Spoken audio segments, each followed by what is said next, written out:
پاچا صاحب یو خبر درته وکړم اجازه ده وکړه که نه پاچا صاحب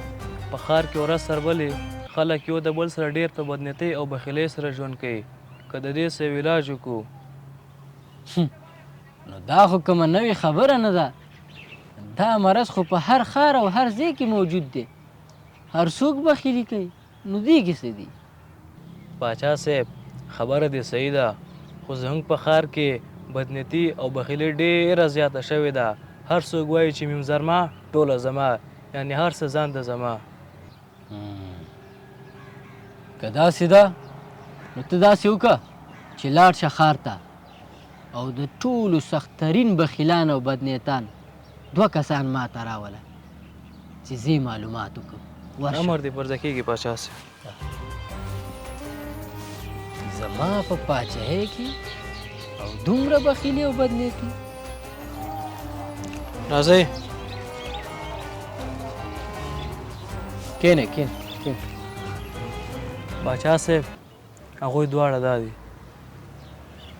پاچا صاحب امر وکړئ موږ هم څنګه خپل دربار ته راوغوښتو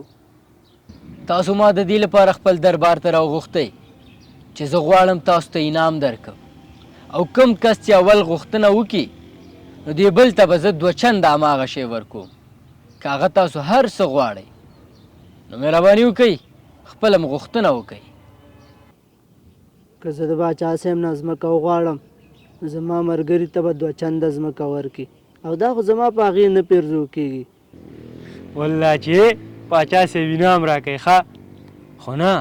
که زه غوښتنه وکړم او پیسې غواړم خو ملګري ته به مې 2 چنده ورکړي او دا زما په دې چیرته پیرزو کېږي هلکه اول غوښتنه ته وکړه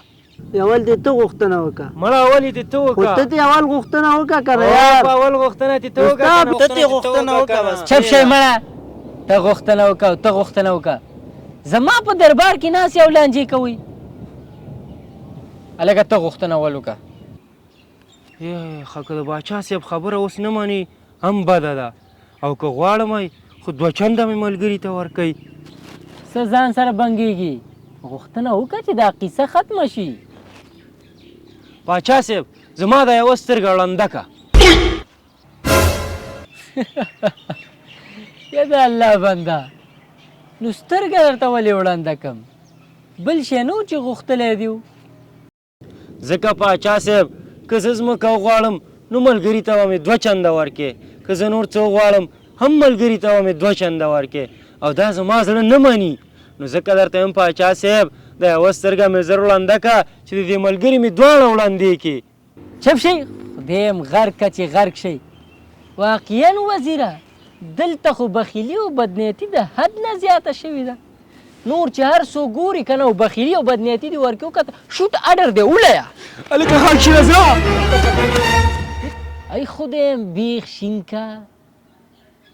قدرمندو لیدونکو د ویډیو نه مو هدف عامه پوهاوی و که مونږ او تاسو وګورو په نن سبا وخت کې مونږ همداسې حالاتو سره مخامخ یو هیڅ یو انسان پر بل پیرزونه نه لري او نه هم د یو بل په کامیابۍ او په پرمختګ خوشحالي ځکه خو په ژوند کې ستومانه او شاته پاتې یو بدنیتي او بخیلي مه کوئ که ویډیو مو خوښه شوي نو د نورو ملګرو سره یې شریکه کړئ والسلام